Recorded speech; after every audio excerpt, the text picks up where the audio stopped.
غسل کے دوران مدینہ کی ایک عورت نے مردہ عورت کی ران پر ہاتھ رکھتے ہوئے یہ الفاظ کہے کہ اس عورت کے فلاں مرد کے ساتھ ناجائز تعلقات تھے۔ بس یہ بات کہنا تھا کہ اللہ تعالیٰ نے اپنی ڈھیل دی ہوئی رسی کھینچ دی۔ اس عورت کا انتقال مدینہ کی ایک بستی میں ہوا تھا۔ غسل کے دوران جو ہی غسل دینے والی عورت نے مندرجہ بالا الفاظ کہے تو اس کا ہاتھ میت کی ران کے ساتھ چپک گیا۔ چپکنے کی قوت اس قدر تھی کہ وہ عورت اپنا ہاتھ کھینچتی تو میت گھسیٹتی تھی مگر ہاتھ نہ چھوٹتا تھا۔ جنازے کا وقت قریب آ رہا تھا، اس کا ہاتھ میت کے ساتھ چپک چکا تھا، بے حد کوشش کے باوجود جدا نہیں ہو رہا تھا۔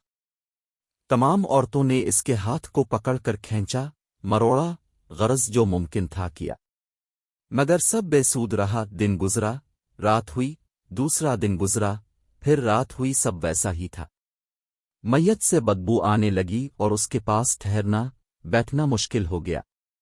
مولوی صاحبان، قاری صاحبان اور تمام اسلامی طبقے سے مشاورت کے بعد طے ہوا کہ غسال عورت کا ہاتھ کاٹ کر جدا کیا جائے اور میت کو اس کے ہاتھ سمیت دفنا دیا جائے، مگر اس فیصلے کو غسال عورت اور اس کے خاندان نے یہ کہہ کر رد کر دیا کہ ہم اپنے خاندان کی عورت کو معذور نہیں کر سکتے، لہذا ہمیں یہ فیصلہ قبول نہیں۔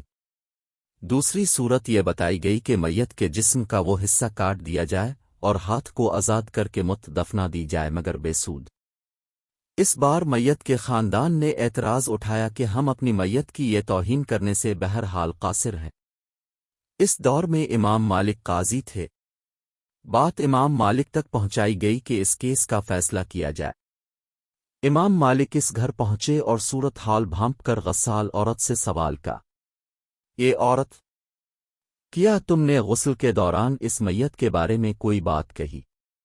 غسال عورت نے سارا قصہ امام مالک کو سنایا اور بتایا کہ اس نے غسل کے دوران باقی عورتوں کو کہا کہ اس عورت کے فلاں مرد کے ساتھ ناجائز تعلقات تھے۔ امام مالک نے سوال کیا، کیا تمہاری پاس اس الزام کو ثابت کرنے کے لیے گواہ موجود ہیں؟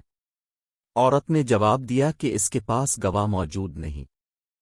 امام مالک نے پھر پوچھا، کیا اس عورت نے اپنی زندگی میں تم سے اس بات کا تذکرہ کیا؟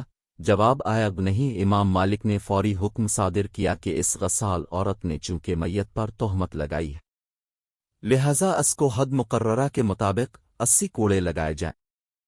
حکم کی تعمیل کی گئی اور 70 بھی نہیں، 75 بھی نہیں، 79 بھی نہیں، پورے 80 کوڑے مارنے کے بعد اس عورت کا ہاتھ میت سے الگ ہوا۔